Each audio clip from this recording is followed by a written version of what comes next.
வணக்கம், welcome to அழகி channel. வாங்க, இன்றைக்கி நம்ம வீட்டில் என்ன ஸ்பெஷல்னு பார்க்கலாம். இன்றைக்கி வந்து கம்பு அடைங்க.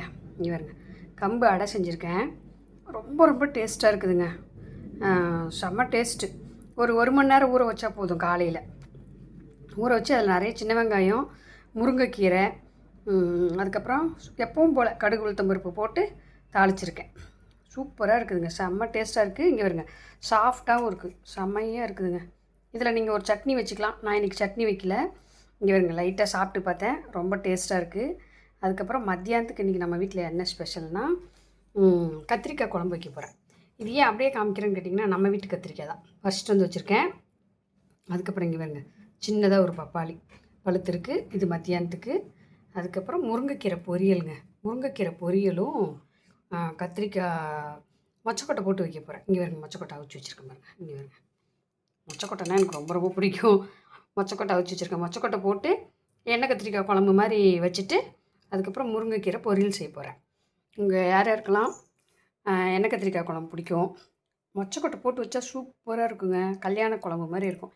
கல்யாண வீட்டிலலாம் நம்ம சைடில் மொச்சக்கொட்டை போட்டு வத்த குழம்பு வைப்பாங்க. அதுக்கு கத்திரிக்காய் மொச்சக்கொட்டைலாம் போட்டு வைப்பாங்க. சூப்பராக இருக்கும், செம்ம டேஸ்ட்டாக இருக்கும். இங்கே பாருங்க, இன்றைக்கி நம்ம அதை தான் வைக்க போகிறோம். அதுக்கு வந்து பொரியல் வந்து முருங்கைக்கீரை பொரியல். முருங்கைக்கீரை நம்மளுது, கத்திரிக்காய் நம்ம வீட்டில் விளைஞ்சது, அதுக்கப்புறம் பப்பாளி பழமும் நம்ம வீட்டில் விளைஞ்சது, மொச்சக்கொட்டை வாங்கினது. அடை தோசை எல்லோரும் ட்ரை பண்ணி பாருங்கள், செம்ம டேஸ்ட்டாக இருக்கும், சூப்பராக இருக்கும். நம்ம வீட்டிலே விளைய வச்சு நம்மளே சாப்பிட்றதுக்கு ரொம்ப ரொம்ப சந்தோஷமாக இருக்குது. இதே மாதிரியே உங்களுக்கு கொஞ்சம் இடம் இருந்தால் கூட ட்ரை பண்ணி பாருங்கள், சூப்பராக இருக்கும். ஏன்னா உரம் இல்லாமல் வருது இல்லை. இங்கே பாருங்க, பூச்சி இல்லாமல் கீரை எவ்வளோ ஃப்ரெஷ்ஷாக இருக்குது பாருங்கள். இங்கே பார்த்தீங்களா, கீரை பார்க்கும்போதே அப்படியே சாப்பிடணும் போல் தோணும், அவ்வளோ சூப்பராக இருக்குங்க. கீரை வேறு உடம்புக்கு ரொம்ப ரொம்ப நல்லது. எல்லாம் முயற்சி பண்ணி பாருங்கள்,